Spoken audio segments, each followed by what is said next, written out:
இப்ராஹிம் அலைஹிஸ்ஸலாம் குழந்தையும் மனைவியும் விட்டு விட்டு போறாங்க, திரும்பி பார்க்கவே இல்லை. எப்ப திரும்பி பார்க்கறாங்க?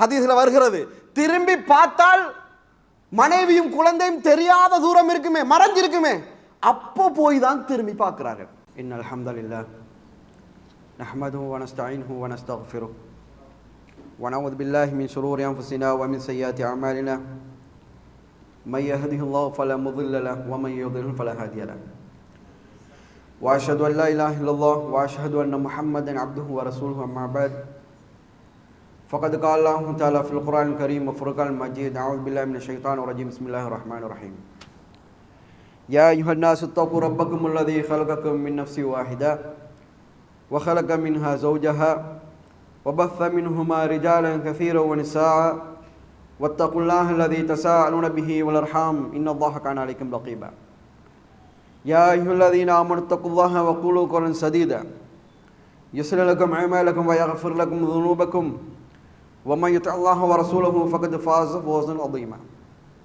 ان احسن الحديث كتاب الله واحسن الهدي هدي محمد صلى الله عليه وسلم وشر الامور محدثاتها وكل محدثه بدعه وَكُلَّ بِدْعَةٍ ضَلَالَةٍ وَكُلَّ ضَلَالَةٍ فِي النَّارِ. இவ்வுலகை படைத்து அதை பரிபாலிக்கின்ற ஏக உள்ளனாகிய அல்லாஹுக்கு எல்லா புகழும். அல்ஹம்துலில்லாஹ். புனித ஜும்மா கடமையை நிறைவேற்ற வந்திருக்கும் அல்லாஹுடைய நல்லடியார்களே, உங்கள் அனைவரும் மீதிலும் அல்லாஹுடைய சாந்தியும் சமாதானமும் என்றென்றும் நிலவ வேண்டும் என பிரார்த்தித்தவனாக இன்றைய பிரசங்கத்தை ஆரம்பிக்கிறேன். இறைவனால் கொண்டாடுவதற்கென்று வழங்கப்பட்ட 2 நாட்களில் உள்ள ஒன்றான துல்ஹஜ் மாதத்தில் வரக்கூடிய ஈதுல் அல்ஹாவை கொண்டாடிய பின் இன்றைய ஜும்மாவிலே நாம் அமர்ந்து கொண்டிருக்கிறோம். துல்ஹஜ்ஜில் வருகின்ற பொழுதே அந்த இடத்திலே எல்லா பள்ளிவாசல்களும் சரிதான், எந்த மீடியாவை எடுத்தாலும் சரிதான், பெரும்பாலும் இந்த மாதத்தை எடுத்து பார்க்கின்ற நேரத்திலே நபிகள் நாயகம் ஸல்லல்லாஹு அலைஹி வஸல்லம் காலத்துக்கு முன்னாடி வாழ்ந்த நபி இப்ராஹிம் அலைஹிஸ்ஸலாம் அவர்களுடைய வரலாறு மட்டுமல்லாமல் அந்த குடும்பத்துடைய வரலாறையும் சேர்த்து பல மிம்பர்களை சொல்லப்படுவதை நாம் பார்க்குறோம். ஏன் அந்த குடும்பம்னு சொல்கின்ற பொழுது பல நபிமார்களுடைய வரலாறை பார்க்கின்ற நேரத்தில் அதை பிரபல்யமாக இருப்பது அந்த நபியாகத்தான் இருப்பார். ஆனால் இந்த இப்ராஹிம் அலைஹிஸ்ஸலாத்துடைய அந்த சம்பவங்களை, அந்த வரலாறுகள் எல்லாம் குர்ஆன் ஹதீஸ்களை வைத்து பார்க்கின்ற பொழுது இப்ராஹிம் அலைஹிஸ்ஸலாத்துடைய குடும்பமே அந்த இடத்துல ஒட்டுமொத்தமாக வருவதை நாம் பார்க்கிறோம். ஆரம்பத்திலே இப்ராஹிம் அலைஹிஸ்ஸலாத்துடைய தந்தை அந்த இடத்தில் இடம்பெறுகிறார். இந்த சம்பவத்தில் தந்தை இடம்பெறுகிறார். அந்த தந்தை இடத்தில் எதிர்த்து அவர் போராடுகிறார். அதே போல அந்த சமுதாயத்தை எதிரே போராடுகிறார். இப்படி அந்த போராட்டத்துக்கு மத்தியிலே ஒரு நல்ல ஒரு படிப்பினையாக அவங்களுடைய குடும்பம் உருவாகி வருகிறது. யார்? இப்ராஹிம் அலைஹிஸ்ஸலாத்துடைய குடும்பம் உருவாகி வருகிறது. அந்த உருவாக்கத்தின் வந்த பின்னணியில் பலவிதமான சம்பவங்கள் இஸ்லாம் நமக்கு சொல்கிறது. எல்லாத்தையும் சொல்வது இந்த ஜும்மாவுடைய நேரம் அல்ல. அதில் படிப்பினை பெறக்கூடிய இன்று வரைக்கும் இஸ்லாம் உண்மைதான் என்று சொல்லக்கூடிய ஒரு வெளிப்பாடான ஒரு சம்பவம் என்று சொன்னால் இந்த ஜம்சம் கிணறுடைய வரலாறு. ஜம்சம் கிணறு என்று சொன்னாலேயே அது இஸ்லாத்தை பற்றி தெரிஞ்சவங்களும் சரிதான், தெரியாதவங்களும் சரிதான். யார் சொன்னாலும் அது ஒரு அற்புதம் தான். இஸ்லாத்தை எதிர்க்கக்கூடியவங்களும் சேர்ந்து சொல்லக்கூடிய வார்த்தை. அது ஒரு அற்புதமான ஒரு நீர் தான். என்கிட்ட இந்த சாத்தியமே இல்லாத இடத்துல வரக்கூடிய நீருங்கிறது மட்டுமல்லாமல் சாத்தியமுள்ள இடத்துல கூட கோடை காலம் வந்தால் தண்ணி வற்றும்.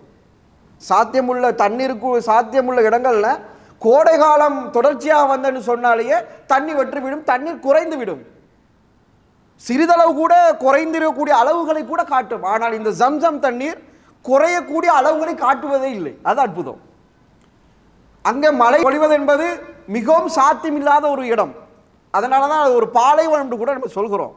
அந்த பாலைவனத்தில் மிகவும் மழைக்கு சாத்தியமில்லாத, தண்ணீருக்கு சாத்தியமில்லாத இடம். தண்ணீருக்கே சாத்தியமில்லாத இடத்துல இந்த ஜம்சம் தண்ணீர் மட்டும்தான் அளவு குறையாமல் அதே மட்டத்தில் இருக்கிறது. எந்த அளவுக்கு இருக்கிறது? அங்குள்ள மக்களும் பயன்படுத்துகிறார்கள், இங்கிருந்து போகக்கூடிய ஹாஜிகளும் பயன்படுத்துகிறார்கள், உம்ராவுக்கு சொல்லக்கூடிய அந்த மக்களும் பயன்படுத்துகிறார்கள். அங்கு போய் வரக்கூடியவர்களும் சும்மா வர்றதில்லை. எதை கொண்டு வந்தாங்களோ இல்லையோ ஜம்சம் தண்ணீரை எடுத்துட்டு வருவாங்க. எதை கொண்டு வந்தாங்களோ இல்லையோ ஜம்சம் தண்ணீரை என்ன செய்வார்கள், எடுத்து கொண்டு வருவார்கள். அப்படிப்பட்ட ஒரு அற்புதமான நீரை வைத்து கொண்டு நம்ம மற்ற சகோதரர்களுக்கு மத்தியிலே, மாற்று மத சகோதரர்களுக்கு மத்தியிலே நம்ம சொல்லுவோம், தைரியமாக சொல்லுவோம், இது ஒரு அற்புதமான நீர், இது மனிதனால் கொண்டு வர முடியாது, இறைவனால் மட்டும்தான் அது சாத்தியமான உள்ள ஒன்று. அந்த ஒரு இறைவன் சொல்லக்கூடிய இந்த சம்பவங்கள் யாராலையும் மறுக்க முடியாத சம்பவம் என்பதை நம்ம என்ன செய்கிறோம், பறைசாட்டுகிறோம். அப்படிப்பட்ட அந்த உன்னதமான நீரை பற்றி புகாரிலே ஒரு நீண்ட செய்தியாக நமக்கு சொல்லப்படுகிறது. இப்னு அப்பாஸ் அறிவிக்கக்கூடிய அந்த ஒரு நீண்ட செய்தி 3364வது செய்தி. நீங்க எடுத்து படித்து பாருங்கள். புகாரில் 3364வது செய்தி. முதல் ஆரம்பத்தில் இப்ராஹிம் அலைஹிஸ்ஸலாம் அவர்களுக்கு குழந்தை பாக்கியம் இருக்கவில்லை. குழந்தை பாக்கியம் கிடைச்சது என்பது எந்த கட்டத்தில்னு சொன்னா, இப்ப இந்த வயசுல குழந்தை கிடைக்குமா என்று சந்தேகக்கூடிய அளவு வயது முதிர்ந்த ஒரு நிலைமை, வயது முதிர்ந்த ஒரு நிலைமை. ஆனால் அல்லாஹ் என்ன செஞ்சான், அவர்கள் குழந்தையை கொடுத்தான். ஆனால் அவர்கள் இப்ராஹிம் அலைஹிஸ்ஸலாம் அந்த வயது முதிர்ந்த நிலைமையிலும் கூட துவா செய்வதை கைவிட்டு விடவில்லை. எந்த துவாவை, குழந்தை பாக்கியம் வேணுமென்ற துவாவை செய்வதில் அவர்கள் கைவிட்டு விடவில்லை. ஏனென்றால் திருமண வாழ்வு வருகின்ற பொழுது முதல்ல எதிர்பார்ப்பது குழந்தையை தான். கல்யாணம் முடிக்க முன்னாடி நம்ம சொத்து சுகங்களை சேர்த்து வச்சு திருமணம் முடிக்கணும் நம்ம எதிர்பார்த்து திருமணம் முடிப்பாங்க. ஆனால் திருமணம் முடிச்ச அடுத்த கட்டமே எதை நோக்கி அந்த தம்பதிகள் செல்வார்கள் என்று சொன்னால் குழந்தை பாக்கியம். அடுத்த கட்ட சொத்துக்கள் இருக்கிறதோ இல்லையோ, சொத்துக்களை இழந்தாலும் சரி, அதை வித்தாலும் சரி, எவ்வளவு செலவழிச்சாலும் சரி, அடுத்த கட்ட நகர்வு குழந்தை செல்வத்தை பெற்றுக்கொள்ள வேண்டும். அதுதான் இந்த வாழ்க்கையிலே ஒரு சந்தோஷத்தையும் நிம்மதியும் ஆரோக்கியத்தையும் கொடுக்கும் என்கிறதுனால மனிதன் என்ற அடிப்படையில் இப்ராஹிம் அலைஹிஸ்ஸலாம் அவர்களுக்கும் அந்த ஆசை இருந்தது, குழந்தை பாக்கியம் வேண்டும் என்கிற ஆசை இருந்தது. துவா கேட்டாங்க, ரப்பி ஹப்லி மினஸ் சாலிஹீன், யா அல்லாஹ் எனக்கு குழந்தை தான்னு கேட்கல, யா அல்லாஹ் எனக்கு சாலிகான குழந்தையை தான், எனக்கு சாலிகான குழந்தை தான். அதுல எனக்கு ஆம்பளை பிள்ளை தான் கேட்கவும் இல்லை, எனக்கு ஆம்பளை பிள்ளை பெரிய கரைச்சல், அவனோட பின்னாடி போறதே பெரிய சிக்கல், எனக்கு பொம்பளை பிள்ளையை தான் கேட்கவும் இல்லை. கேட்டது என்ன, சாலிகான பிள்ளையை தான், சாலிகான குழந்தை தான் என்று என்ன செய்தார்கள், கேட்டார்கள். இது ஒரு மிகப்பெரிய ஒரு படிப்பினைக்குரிய ஒரு வார்த்தை. இந்த துவாவை இதுவரைக்கும் தான் கேட்டார்கள், அதுக்கு பின்னாடி அவர்கள் கேட்கலன்னு வரவே இல்லை. துவா கேட்டார்கள் என்று சொன்னா அவர்கள் கேட்டுக்கொண்டே இருந்தார்கள் என்பது அர்த்தம். இதுவரைக்கும் வயது முதிர்ந்து போச்சு, அப்போ வரைக்கும் அந்த துவாவை என்ன செய்தார்கள், கேட்டுக்கொண்டு இருந்தார்கள். அப்ப அல்லாஹ் என்ன செய்தான், ஃபபஷர்னாஹு பிகுலாமின் ஹலீம், அவர்களுக்கு சகிப்புத்தன்மை மிக்க ஆண் குழந்தையை நற்செய்தியாக நம்ம அறிவித்தோம். பொறுமையாக இருக்கக்கூடிய ஒரு ஆண் குழந்தையை நம்ம என்ன செய்தோம், நற்செய்தியாக அறிவித்தோம். இதுல ஒரு முக்கியமான செய்தியும் இருக்கிறது.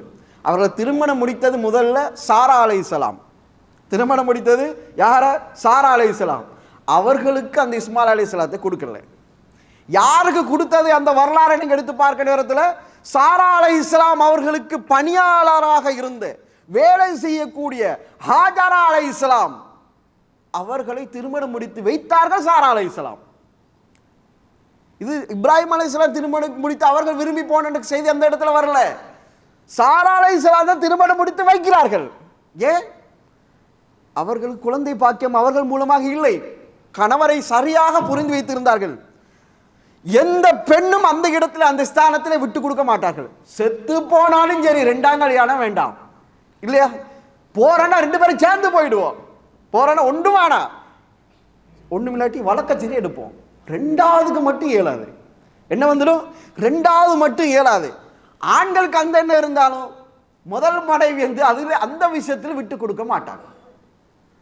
இது அல்லாஹ் அப்படித்தான் அவங்கள வச்சிருக்கிறாங்க. ஏன்னா அவங்களுக்கு கிடைக்கக்கூடிய அந்த இடம் வேற எந்த பெண்ணுக்கும் வந்துவிடக்கூடாது என்ற அமைப்பில தான், அந்த மனநிலையில தான் பெண்களை அல்லாஹ்வுத்தாலா படைச்சிருக்கிறான். நம்ம குறை சொல்லிடக்கூடாது, என்ன இது நீங்க மார்க்கத்தை ஃபாலோ பண்றீங்க, இஸ்லாம் நாளை சொல்லியிருக்கும் பொழுது அல்லாஹ் அப்படித்தான் வச்சிருக்கிறான். அந்த பெண்களை அந்த மாதிரியான மனநிலையில தான் வச்சிருக்கிறான். ஆண்கள் வேண்டாம் மாறி மாறி போயிடலாம், பெண்கள் அதிலே ஆணை விட்டு கூட மாட்டார். ஆனா இந்த சாரா அலைஹிஸ்ஸலாம் புரிந்து கொண்டார்கள், என்னுடைய சந்தோஷம் மட்டுமல்ல சந்தோஷம், என்னுடைய கணவரும் சேர்ந்து சந்தோஷப்பட வேண்டும். என்னால் முடியாத ஒன்று, என்னால் கிடைக்காத ஒன்று என்னுடைய பணியால் மூலமாக கிடைத்து கொடுக்க வேண்டும். இதுல இன்னொரு சைக்காலஜி யோசிச்சு பாருங்க. இன்னொருத்த முடிச்சு கொடுக்குறேன்டாலும் தண்ட வேலையாளை முடிச்சு கொடுப்பாங்களா? தனக்கு வேலை செய்யக்கூடிய ஆளை முடிச்சு கொடுப்பாங்களா? அப்பொழுதும் என்ன யோசிப்பாங்க? வேலைக்காரியம் முடிச்சு கொடுத்தான்ற அந்த இழுக்கு கணவருக்கு வந்துவிடும். அதை பார்க்கல. அந்த பணிப்பெண் சிறந்தவளாக இருக்கிறார் என்பதை அவர்கள் தேர்வு செய்தார்கள். என்னுடைய கணவனுக்கு பொருத்தம் என்று அவர்கள் தேர்வு செய்கிறார்கள். அப்ப அந்த இடத்துல ஹாஜரா அலைஹிஸ்ஸலாம் அவர்களை திருமணம் செய்து முடித்து கொடுத்தார்கள். அல்லாஹ் என்ன செஞ்சான்? இந்த உலகத்துக்கு ஒரு பெரிய ஒரு படிப்பினை. அது இந்த குடும்ப வாழ்க்கையில இந்த ஒரு பாயிண்ட சொல்வதே ஒரு பெரிய ஒரு தலைப்பு. இந்த வரலாறு பல தலைப்புகளுக்கு எடுக்கலாம், பல தலைப்புகளுக்கு கீழே பேசலாம். அப்படிப்பட்ட ஒரு சமுதாயம் செய்யக்கூடிய வேலையை இப்ராஹிம் அலைஹிஸ்ஸலாம் செய்தார்கள். அன்பார்ந்த சகோதரர்களே, திருமணம் முடித்து வைத்தார்களா? அவர்களுக்கு தான் இஸ்மாயில் அலைஹிஸ்ஸலாத்தை முதல் குழந்தையாக, இப்ராஹிம் அலைஹிஸ்ஸலாத்துக்கு முதல் குழந்தையாக அல்லாஹ் தஆலா ஏற்படுத்தினார். இப்ப என்ன வரும்? என்னதான் இருந்தாலும் நான் தான் திருமணம் முடிச்சு கொடுத்தேன், என்னதான் இருந்தாலும் ஒரு ஈகோ பிரச்சனை வருமா வராதா? வெளியிலிருந்து பேசுவாங்களா பேச மாட்டாங்களா? அவக்கு இல்ல, வேலைக்கார பொம்பளை கிடைச்சிட்டு. அப்ப அவக்கு தான் ப்ராப்ளம். இந்த மனுஷன் இருக்கிற குறையில் இருக்குதே, சுபஹானல்லாஹ், வாய் இருக்குதே, வாய் என்னதான் மார்க்கம் பேசினாலும் நீங்க ஒரு புது தம்பதியினுடைய வாழ்க்கையை எடுத்து பார்த்து அவருக்கு 4-5 வருஷம் குழந்தை இல்லைன்னு சொன்னால் அவரோட நடமாட்ட வார்த்தைகளை எடுத்து பாருங்க. ஒரு ஃபங்க்ஷனு போகலாது, ஒரு மையத்தூட்டுக்கு போகலாது, வெளியே நடமாடலாது. கல்யாணம் முடிச்சு எத்தனை வருஷம், எவ்வளோ காலம், ஒன்றும் இல்லையா, விசேஷம் ஒன்றும் இல்லையா? தேவையில்லாத கேள்வி. இதெல்லாம் ஒரு தேவையில்லாத கேள்வி. கேட்கிறவங்க என்னமோ அவங்க செலவழிச்சு வளர்க்க போற மாதிரி, அவங்க பாதுகாக்க போற மாதிரி, அப்படியான ஒரு அது என்ன? சில பேர்கிட்ட நல்ல எண்ணம் இருக்கலாம், பல பேர்கிட்ட அதில் குத்தி காட்டுங்கிற ஒரு எண்ணம் வழங்குதா? இது மனிதனுடைய ஒரு இயல்பு. என்ன நினைக்கிறாங்க? குழந்தை இருந்தா தான் நிரப்பம்ண்டு, குழந்தை இருந்தா தான் நிரப்பம்ண்டு. ஆனால் இன்னமா அவ்வாளுக்கும் அவுலாதுக்கும் ஃபித்னா, அல்லாஹ் சொல்கிறான். பொருட்செல்வமும் குழந்தை செல்வமும் ஃபித்னா தான். இல்லாதவனுக்கு இல்லைன்ற கவலை மட்டும், இருக்கிறவனுக்கு பல கவலை. நேசரி கொண்டு போகணும், அது எந்த இடம், ஸ்கூலு போடணும், எந்த ஸ்கூலு போடணும், பேர் வைக்கிறதுல பிரச்சனை, பிறக்கிறதுக்கு முன்னாடி. அப்போ இந்த ஃபித்னா, அதுக்காக வேண்டி குழந்தைய பெற்றுக்க கூடாதுங்கிறதுல கிடைச்சால் பாக்கியம், கிடைக்கலன்னா அல்லாஹ் நன்மைக்கு வச்சிருக்கிற எங்கட லைஃப்ல, எங்கட வாழ்க்கையில. சரி, இதெல்லாம் இருக்க போய் இதே ஒரு வேலை பெண்ணுக்கு கிடைத்தால் என்ன மாதிரியான வார்த்தை அந்த சமுதாயத்துக்கு மத்தியில் வந்திருக்கும் என்று சுபானா கற்பனை பண்ண முடியாது. ஏனென்றால் இவர் ஒரு நபி, ஒரு தீர்க்கதரிசி. என்னெல்லாம் எதிரிகள் பேச வாய்ப்புகள் உண்டு, அவருக்கு இல்லை இவருக்கு உண்டுன்னு சொன்னா அப்போ என்ன தப்பா பேச வார்த்தை இருக்குமா இல்லையா? ஓஹோ, அவன் மேல ஏதோ ஒரு விருப்பம் இருக்க போய் இருந்து, அதனாலதான் அவருக்கு முதல் மனைவிக்கு குழந்தை இல்லாமல் இருந்திருக்கலாம். வருமா வராதா? கொஞ்சம் யோசிச்சு பாருங்க, வருமா வராதா? அப்போ இந்த சவால், இந்த மனநிலை எல்லாத்தையும் அவர்கள் சகித்துக் கொள்ளக்கூடியவர்களாகத்தான் நபி இப்ராஹிம் அலைஹிஸ்ஸலாம் இருந்தார்கள், சாரா அலைஹிஸ்ஸலாம் இருந்தார்கள். ஆனால் ஹாஜர் அலைஹிஸ்ஸலாத்துடைய செயல்பாடை பார்க்கிறது, புகாரில் அந்த செய்தி அப்படியே வருகிறது. ஹாஜர் அலைஹிஸ்ஸலாம் அதுக்கு ஒருபடி மேல என்ன செஞ்சார்கள் சொன்னா, இந்த பிரச்சனைகள் வந்து விடக்கூடாது, இந்த ஈகோ பிரச்சனைகள் வந்து விடக்கூடாது, பிரிவுகள் ஏற்படக்கூடாது என்பதற்காக உலகத்திலேயே முதல் தடவையாக, புகாரில் வரக்கூடிய செய்தி, உலகத்திலேயே முதல் தடவையாக தன்னுடைய இடுப்புல ஒரு துணியை கட்டி, நான் எப்போ உங்களுக்கு விசுவாசம் உள்ளவள் என்று சாரா அலைஹிஸ்ஸலாத்தை கட்டி காட்டினாங்க. அதாவது அடிமஸ்தானத்தை, நான் உங்களுக்கு எப்பவுமே விசுவாசம் உள்ளவள், நான் உங்களுக்கு துரோகம் செய்ய மாட்டேன், இதை வைத்து குத்தி அதன் அர்த்தம், இதை வச்சு குத்தி காட்டுறவெல்லாம் செய்ய மாட்டேன், இதை வச்சு சொத்துக்களை பறிச்சுட்டு எல்லாம் போக மாட்டேன், அதன் அர்த்தம் சொத்துக்களை பறிச்சுட்டு போக மாட்டேன். எப்பவுமே ஆரம்பத்தில் உங்களோட நான் எப்படி இருந்தேனோ அதுபோல கடைசி வரைக்கும் உங்களோட விசுவாசியா நான் இருப்பேன் என்று இடுப்பில கச்சை கட்டி, துண்டை கட்டி, நான் உங்களுக்கு விசுவாசம் உள்ளவர் என்று வெளிப்படுத்தி காட்டினார்கள். அன்பார்ந்த சகோதரர்களே, அப்ப இப்படிப்பட்ட ஒரு சூழ்நிலைக்கு மத்தியில குழந்தை ஒன்று கிடைச்சா உடனே கிடைச்சவங்களுக்கு, உடனே திருமணம் முடிச்சு கிடைக்கிறவங்களுக்கு உண்டான மனநிலைக்கும், பல வருஷங்களுக்கு பின்னாடி எதிர்பார்த்த பின்னாடி ஒரு குழந்தை கிடைத்தால் அந்த அவருடைய மனநிலைக்கும் சம்பந்தமே இல்லாத வித்தியாசம். உடனே கிடைச்சா தான் பெருமதியை விளங்குது இல்லையே, உடனே கிடைச்சா பெருமதியை விளங்காது. பல வருஷத்துக்கு அப்புறம் கிடைச்சா அவன் எப்படியெல்லாம் பாதுகாப்பான், எப்படியெல்லாம் அவனோட நடவடிக்கை மாறும். ஒரு தந்தை என்பவன் அது பல வருஷம் பின்னாடி கிடைச்சதோ உடனே கிடைச்சதோ, குழந்தை பருவம்னு வருகிற நேரத்தில் அந்த குழந்தையை கொஞ்சுகிற விதம், அதன் மீது செலுத்துகிற அன்பு, இதை வார்த்தை சொல்றேன்னு கேட்டா, அவ்வளோ பல வருஷத்துக்கு பின்னாடி அந்த கிடைச்ச குழந்தைய அல்லாஹ் தஆலா சோதிச்சான், உங்களுக்கு வளர்க்கலாது. இப்ராஹிம் அலைஹிஸ்ஸலாத்துக்கு சோதிச்சா, உங்களுக்கு அவரை பெற்ற பாக்கியமே தவிர வளர்க்கிற பாக்கியம் இல்லை. அதான் நடந்தது அங்க சம்பவம். முதல் குழந்தைய பெற்ற பாக்கியம் தான் கிடைச்சதை தவிர வளர்க்கிற பாக்கியம் இல்லை. என்ன நடந்தது? அந்த குழந்தையை நீங்க என்ன செய்ய வேண்டும்? மக்காவில கொண்டு போய் விட்டு விட்டு வர வேண்டும், காபாவுக்கு அருகிலே. இப்ப சிந்தித்து பாருங்க, அந்த தந்தையினுடைய அந்த தகப்பனுடைய மனநிலை எப்படி இருக்கும்? அந்த செய்தி வருவதற்கு முன்னாடி எப்படியெல்லாம் கொஞ்சம் கூடிய நம் மனநிலையில் இருந்திருப்பார் ஒரு தந்தையாகக்கூடியவர். என்னதான் வேலை கஷ்டம், பொருளாதார கஷ்டம்னு சொன்னாலும் மழலை மொழி பேசக்கூடிய அந்த பருவ குழந்தையை பார்க்கின்ற பொழுது எல்லாத்தையும் விட்டுட்டு டைமுக்கு வேலையை முடிச்சுட்டு வீட்டுக்கு வர பார்ப்பான். வீட்டுக்கு வர பாப்பா புள்ளோட கொஞ்சம் அந்த மழலை மொழி சிரிப்பை நான் பார்க்கணும். நீங்க சிந்தித்து பாருங்கள், ஒரு தடவை இங்க டெஸ்ட் பண்ணியும் பார்க்கலாம். அந்த தந்தையினுடைய கொஞ்சுதலையும் அந்த பேச்சையும் அந்த குழந்தையினுடைய மழலை மொழியிலையும் வைத்து ஒரு ஆள் தூரத்திலிருந்து பார்த்தால் இதில் யார் குழந்தை? இது யார் குழந்தை? தந்தை குழந்தையா அல்லது குழந்தை தான் குழந்தையா? ஏன்னா ரெண்டு ஒரு விதமான குழந்தை அந்த தன்மையோடு தான் மாறுவான். குழந்தை மாதிரி மாறிடுவான். ஆண் என்பவன் குழந்தை மாதிரி மாறிடுவான். சுத்தமா பேசின தமிழ், பெரியவரோட பேசக்கூடிய தமிழ், குழந்தையிடம் பேசுகின்ற பொழுது சம்பந்தமே இல்லாத வார்த்தை, என்றெல்லாம் வச்சு பேசுகிற வார்த்தை. ஆனா அந்த தமிழுக்கும் அந்த வார்த்தைக்கும் சம்பந்தமே இல்லை. நாங்க பேசக்கூடிய தாய்மொழிக்கும் அந்த வார்த்தைக்கும் சம்பந்தமே இல்லை. தகப்பன் அப்படி மாறிவிடுகிறான். அவ்வளவு பல வருஷத்துக்கு பின்னாடி அதை கொஞ்சுகின்ற அந்த பாக்கியத்தை கிடைக்க விடாமல் அல்லாஹ் என்ன செய்கிறான்? சோதிக்கிறான். அல்லாஹ் சோதிக்கிறான் ஒரு நோக்கத்துக்காகத்தான். அன்பார்ந்த சகோதரர்களே, அது இப்ராஹிம் அலைஹிஸ்ஸலாம் அவர்களுக்கு அங்கே கொண்டு விட்டு வர வேண்டும் என்கிற செய்தி. அங்கே மக்காவிலே கொண்டு போய் விட்டு வர வேண்டும். இப்போ நீ செஞ்சு பாருங்க, மக்கால கொண்டு போய் விட்டு வரங்கிறது கடவத்தையில் இருந்து இங்க மாளிகாவத்தை கொண்டு விட வர தூரம் அல்ல, அந்த அளவு தூரம் இல்லை. கிட்டத்தட்ட 1400 கிலோமீட்டருக்கு மேல். எங்கிருந்து? இப்ப இருக்கக்கூடிய பலஸ்தீன்ல இருந்து மக்காவை நோக்கி கொண்டு போயிட்டு வர வேண்டும். சிந்தித்து பாருங்க. இங்கிருந்து ஜஃப்னாக்கு போறா, யாழ்ப்பாணம் போறா, கிட்டத்தட்ட 380 கிலோமீட்டர் இருக்கிறது. இங்கிருந்து கொழும்புல இருந்து 380 கிலோமீட்டர் இருக்கிறது கிட்டத்தட்ட. நீங்க சொந்த வாகனத்தில் போற என்றாலே 8 மணி நேரம் 9 மணி நேரம் வேண்டும். 7-8 மணி நேரம் 9 மணி நேரம் வேண்டும். சொந்த வாகனத்தில் அவ்வளவு ஸ்பீட்ல 80-90 ஸ்பீட்ல போனால் 90 ஸ்பீட்ல போனா அந்த அளவு நேரம் பிடிக்கும். அன்பார்ந்த சகோதரர்களே, அந்த காலத்தில் அந்த மாதிரி வாகனமா இருந்துச்சு. எத்தனை நாட்கள் போயிருப்பார்கள், எத்தனை நாட்கள் சென்றிருப்பார்கள், மாத கணக்கு கூட ஆயிருக்கலாம். இதே நான் இந்த தகவல் நான் சொல்றேன்னு கேட்டா, அழைச்சிட்டு போறாங்க குழந்தையும் மனைவியையும், யாரு? ஹாஜர் அலைஹிஸ்ஸலாத்தையும். அத்தனை நாட்களோ மாதங்களோ போகின்ற பொழுது தன்னுடைய கணவர் என்னை எங்கே அழைத்து செல்கிறார் ஒரு கேள்வி அந்த இடத்தில் வரவில்லை.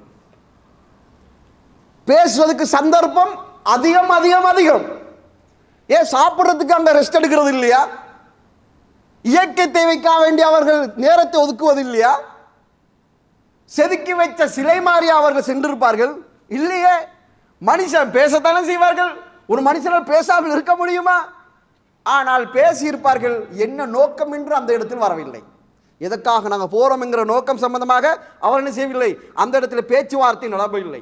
இப்போ சம்பந்தப்பட்ட இடத்துல கொண்டு போய் வச்சாச்சு. விழாவரை சொல்லண்டா இது எவ்வளோ ஒரு நாங்கள் கதையாக படிக்கிறோம். உணர்வுமா யோசிச்சு பார்த்தா எங்களால் கடுகளும் நினைச்சும் பார்க்கிறாரு. சாதாரண பிதத்துக்கு இதெல்லாம் ஹராமில்ல தானே, நரகத்துக்கு போரில் தானேன்னு சொல்லிட்டு நம்ம அப்படி சமாளிக்கக்கூடியவர்கள் நிறைய பேர், ஊர் ஒத்துமை பார்க்கணும்னு சொல்லக்கூடியவர்கள் நிறைய பேர். இப்படி ஒரு சம்பவம் வந்தால் கண்டிப்பாக தஜ்ஜால் பக்கம் போகக்கூடிய வாய்ப்புகள் அதிகமான உள்ள மக்கள் தான் இன்றைய காலத்தில் நிறைய பேர் இருக்கிறார்கள்.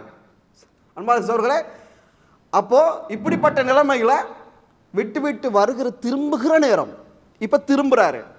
ஏனென்றால் இவ்வளோ நேரம் வந்த ரியாக்ஷனுக்கும் திரும்பும் பொழுது வரக்கூடிய மனநிலைக்கும் சம்பந்தமே இருக்காது. ஏண்டா கன்ஃபார்மா இப்ப விட்டு வர வேண்டிய நிலைமை. அப்படி திரும்புகின்ற பொழுதுதான் ஹாஜர் அலைஹிஸ்ஸலாம் பின்தொடர்கிறாங்க. மிக வேகமாக என்ன செய்யறாங்க? திரும்புறாங்க. எங்க போறீங்க என்று சொல்லி என்ன செய்யறாங்க? திரும்புகிறாங்க. அப்படி நேரத்தில் பதில் சொல்லவே இல்லை. திருப்பி போ முன்னுக்கு போ. ஹாஜர் அலைஹிஸ்ஸலாம் பின்னாடியே பல தடவை போறாங்க, கேட்கறாங்க, கேள்வி சொல்லவில்லை. அப்போதான் ஹாஜர் அலைஹிஸ்ஸலாம் பேசுறாங்க. யா இப்ராஹிம் ஐன தஹபு, எங்க போறீங்க? வதரக்னா பிஹாதல் வாதி, அல்லதி லைஸ பிஹி இன்சுன் வலா ஷைஉன், இந்த இடத்துல எந்த மனிதனும் எந்த புட்பூண்டுகளும் இல்லாத உணவுகளும் இல்லாத இடத்துல விட்டு எங்கே செல்கிறீர்கள் என்ற கேள்வி கேட்கிறாங்க. அப்பொழுதும் பதில் இல்லை. அப்பொழுதுதான் புரிந்து கொள்கிறார்கள், கணவனை புரிந்து கொள்கிறார்கள். அல்லாஹுல்லதி அமரக பிஹாதா, அல்லாஹ் தான் இப்படி கட்டளையிட்டானா, அல்லாஹ் தான் இப்படி விட்டு வர வேண்டும் என்று அல்லாஹ் தான் கட்டளையிட்டானா? சகோதரர்களே, இந்த வார்த்தையிலிருந்து என்ன விளங்குது? அத்தனை கிலோமீட்டர், அத்தனை நாட்கள் வந்து இது அல்லாஹ்வுடைய கட்டளை என்று அவர்களுக்கு தெரியவில்லை. கணவன் கூப்பிட்டார் நான் போறேன், கணவன் கூப்பிட்டார் நான் போறேன். ட்ரிப் போறேன்னால 1008 கேள்வி. அங்க வேணா இங்க போவோம், அங்க சரியில்லை குடும்பத்துக்கு போயிடாத ரூம் எடுப்போம், வருமா வராதா? ஆனா இந்த பெண்மணி கணவன் கூப்பிட்டார் நலவு இருக்கும் போவோம். அதான் அந்த பெண்மணி இந்த செயல்பாடு அப்படித்தான் வழங்குகிறது. அப்ப கேட்கிறாங்க, அல்லாஹுல்லதி அமரக பிஹாதா, அல்லாஹ்வுடைய கட்டளைன்னு கேட்கின்ற பொழுது நாம் என்ற ஒரு வார்த்தை தான். திருப்பி வேற வார்த்தை ஹதீஸ்ல வரவே இல்லை. வேற வார்த்தை பொறுத்துக்கோ, அல்லாஹ்க்காக வேண்டி பொறுத்துக்கோங்க, நான் வருவேன், பயப்பட வேண்டாம், அப்படியான வார்த்தை ஹதீஸ்ல வரவே இல்லை. வந்தது ஒரே ஒரு வார்த்தை, சொன்ன பதில் நாம், ஆம், அல்லாஹ்வுடைய கட்டளை தான். அந்த வார்த்தை கூட சொல்லாம ஆம் என்ற ஒரு வார்த்தையை மட்டும் சொன்னார்கள். அந்த பெண்மணி என்ன சொன்னார்கள்? இதெல்லாம் அப்படின்னா அவனே நமக்கு போதுமானவன், அந்த அல்லாஹ்வே நம்மளை பாதுகாப்பதற்கு போதுமானவன், அவன் நம்மளோட இருப்பான். நீங்க அதோட அர்த்தம் என்ன? நீங்க ஓட வேலை செய்யுங்க, அல்லாஹ் இருக்கிறவன், அல்லாஹ்வுடைய கட்டளை என்றால் அது அல்லாஹ் தான் பார்த்துக்குவான். இதுல வேற யாராலும் எதுவுமே செய்ய முடியாது. இந்த இடத்துல வேற யாராலும் எதுவுமே செய்ய முடியாத ஒரு இடத்துல அல்லாஹ்வுடைய கட்டளை என்றால் அப்ப அல்லாஹ் பாதுகாப்பான் என்கிற ஒரு உறுதியான ஒரு நம்பிக்கை அந்த இடத்துல வந்தது. இப்ராஹிம் அலைஹிஸ்ஸலாம் விட்டு போகிறார்கள். ஹதீஸில் வருகிறவங்க எடுத்து அந்த அந்த அந்த இலக்கத்தில் படித்து பாருங்கள்.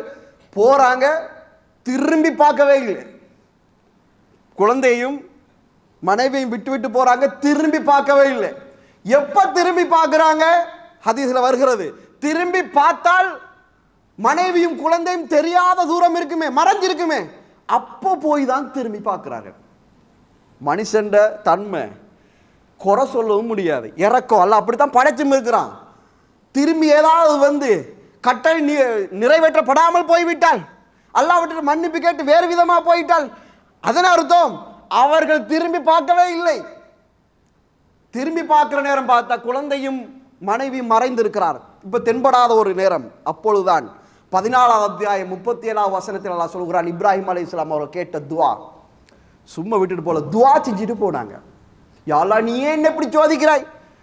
யா அல்லாஹ் வேற ஆளே கிடைக்கலையா? அப்படி கேட்கல, அப்படி கேட்கல.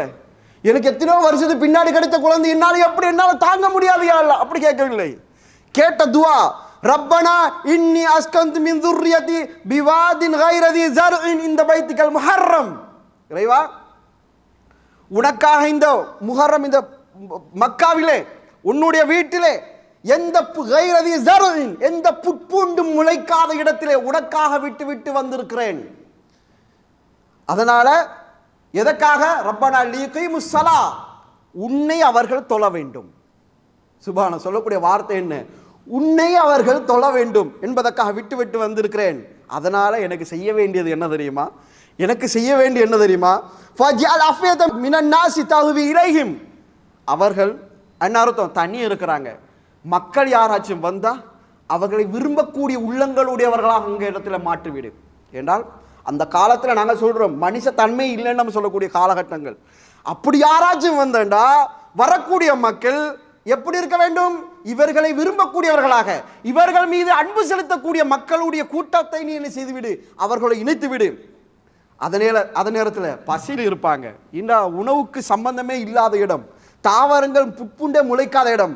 வருசுக்கும் மின சமராத்தி, அவர்களுக்கு நீ ரிஸ்க கொடு.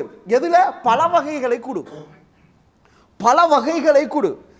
எதுக்காக? லாலம் யஷ்குரூன், பசி தீக்கிறதுக்காக அல்ல, தாகம் தீக்கிறதுக்காக அல்ல, உனக்கு நன்றி செலுத்தக்கூடியவராக இருப்பதற்காக. சுப்ஹானல்லாஹ், எப்படிப்பட்ட வார்த்தை!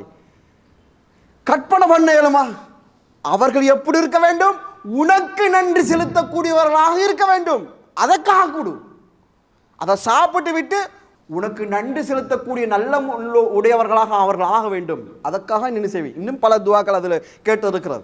அன்பான சோர்களே, அப்படிப்பட்ட ஒரு நிலைமையில அவர்கள் விட்டு அந்த துவாவை கேட்டு விட்டு கொஞ்சம் தூரம் வைத்து தங்கினார்கள் என்று வரவில்லை, திரும்பி சென்றார்கள் என்றால் திருப்பி பலஸ்தீனுக்கு தான் சென்றிருக்கிறார்கள். ஏனென்றால் அதன் பின்னாடிதான் சாரா அலைஹிஸ்ஸலாத்துக்கு நற்செய்தி சொல்லப்படுகிறது. இஸ்ஹாக் அலைஹிஸ்ஸலாம் இரண்டாவது குழந்தை, முதல் மனைவிக்கு அதன் பின்னாடி வரக்கூடிய செய்தி இஸ்ஹாக் என்று சொல்லக்கூடிய ஆண் குழந்தை அல்லாஹ் தஆலா கொடுத்தான். அப்ப அந்த குழந்தை பெற்றெடுத்து திருப்பி போனதன் பின்னாடி தான் என்பதை நாம் புரிந்து கொள்ள வேண்டும். 2 குழந்தை இருந்தாலும் 2 குழந்தை ஒன்றை கொண்டு போய் விட்டு வந்த என்ற செய்தி வந்திருக்க வேண்டும். இருந்தது ஒரே ஒரு குழந்தை. அப்படி என்றால் திரும்பி அவர்கள் என்ன செய்திருக்கிறார்கள்? பாலஸ்தீனத்தை நோக்கி போயிருக்கிறார்கள். கிட்டத்தட்ட 1400 கிலோமீட்டர், கிட்டத்தட்ட மெப்பில் எடுத்து பார்த்தீங்கன்னா அந்த அளவுக்கு உள்ள கிலோமீட்டர் தூரத்தில் அவர்கள் திரும்பி சென்றார்கள். அப்படி திரும்பி சென்ற பின்னாடி அடுத்த நிகழ்வு இங்கே என்ன நடந்தது, மக்காவில் என்ன நடந்தது என்பதை இன்ஷா அல்லாஹ் இரண்டாவது பார்க்கலாம். இன்னல் ஹம்தலில்லாஹ் நஹ்மதுஹு வ நஸ்தஈனுஹு வ நஸ்தக்ஃபிருஹு வ நஊது பில்லாஹி மின் ஷுரூரி அன்ஃபுஸினா வ மின் ஸய்யிஆத்தி அமாலினா மை யஹ்திஹில்லாஹு ஃபலா முضில்ல லஹு வ மை யுضلل ஃபலா ஹாதிய லஹு வ அஷ்ஹது அல்லா இலாஹா இல்லல்லாஹு வ அஷ்ஹது அன்ன முஹம்மதன் அப்துஹு வ ரசூலுஹு அம்மா பஅத். அப்போ அவர் என்ன, இப்ராஹிம் அலைஹிஸ்ஸலாம் அவர்கள் பலஸ்தீனை நோக்கி சென்று விட்டார்கள். இவர்கள் ஹாஜர் அலைஹிஸ்ஸலாம் என்று அவர்களும் அவருடைய குழந்தை இஸ்மாயில் அலைஹிஸ்ஸலாம் அவர்கள் தனியாக இருக்கிறார்கள். எங்கே? ஒரு மரத்தடியில். அங்கே தான் வச்சுட்டு வந்தாங்க. மரத்தடியில் கஅபாக்கரில் ஒரு மரம் ஒன்று இருந்தது. அந்த மரத்தடியில் வச்சுட்டு விட்டு வந்தார்கள். அப்போ ஏற்கனவே கொண்டு போன உணவுகள் திண்டு குடிச்சிட்டு இருக்கிறாங்க. உணவுகள் தீர்ந்தது. ஹதீஸில் வருகிறது, குழந்தைக்கும் பசி எடுத்தது, தாய்க்கும் பசி எடுத்தது.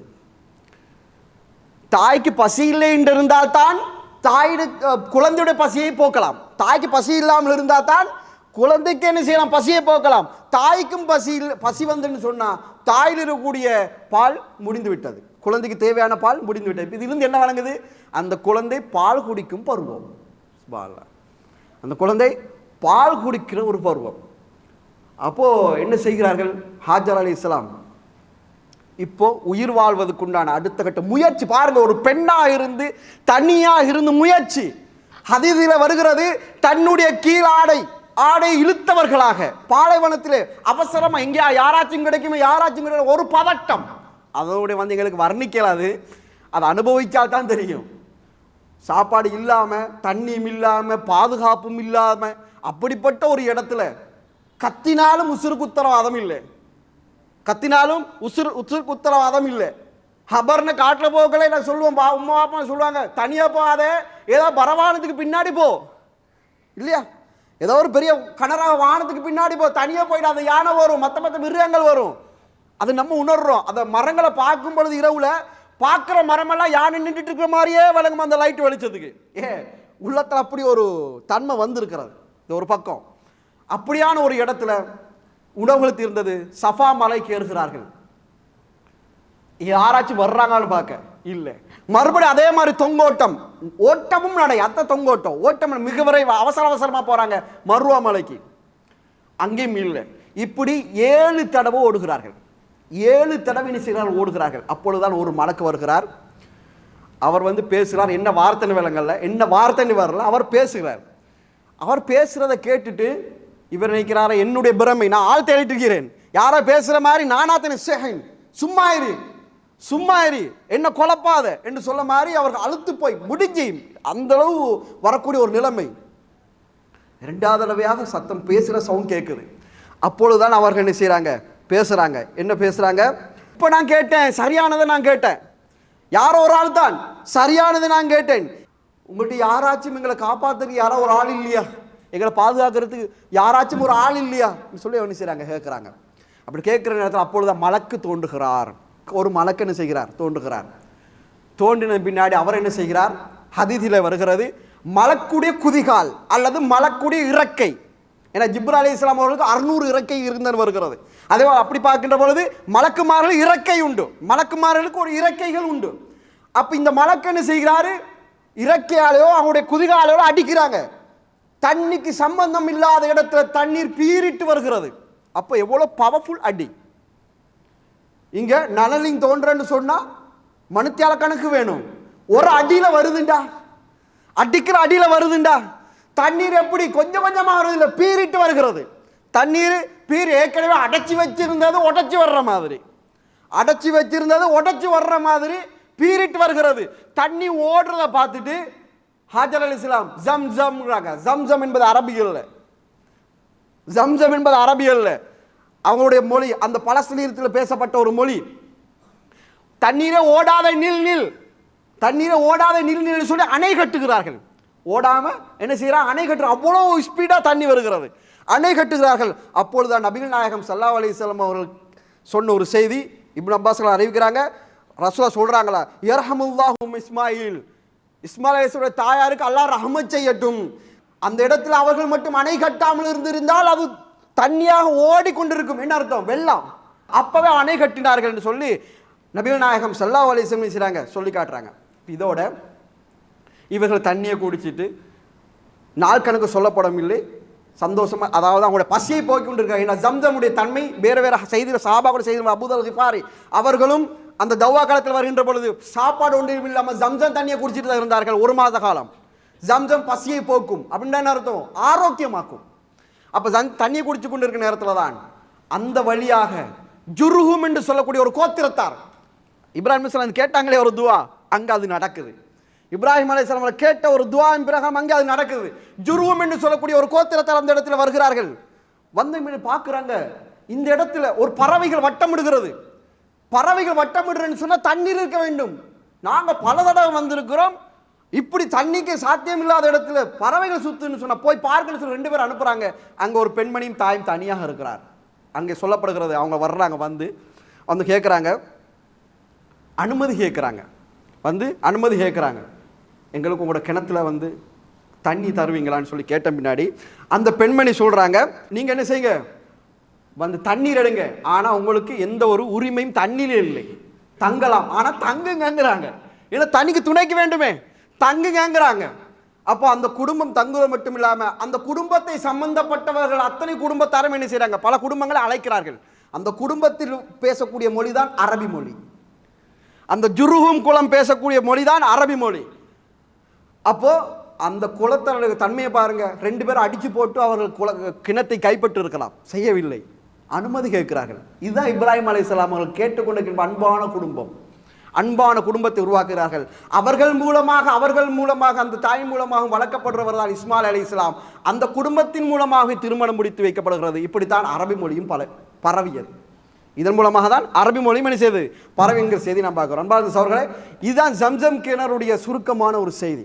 இப்படித்தான் இந்த மாதிரியான பல தியாகங்களுக்கு மத்தியில் உருவாக்கப்பட்டது. மறுமை நாள் வரைக்கும் பேசக்கூடியது, மறுமை நாள் வரைக்கும் பேசக்கூடிய ஒரு அற்புதமான நீரை அல்லாஹ் தஆலா தந்திருக்குன்னு சொன்னா கதைக்காக அல்ல, இதனுடைய வரலாறு பின்னணி இருந்தனால தான் இன்றைக்கு அவர்கள் சிறப்பாக பேசப்படுகிறார்கள். நம்மளும் அந்த மாதிரி தியாகங்கள் இருந்தால் கொஞ்ச காலத்துக்கு ஒரு தலைமுறைக்கு எங்களை பற்றி நல்லதை பேசுவாங்க. அப்படிப்பட்ட ஒரு நல்லதை பேசக்கூடிய, எங்களை பற்றி நல்ல விஷயங்களை பேசக்கூடிய அளவில் நம்முடைய வாழ்க்கையை மாற்றி அறியக்கூடிய வாய்ப்பின் அல்லாஹ் நம் அனைவருக்கும் தருவான கேட்டு உரை நிறைவு செய்கிறேன். வாஹிர் தாவானா அனில் ஹம்துலில்லாஹி ரப்பில் ஆலமீன். அஸ்ஸலாமு அலைக்கும் வரஹ்மத்துல்லாஹி.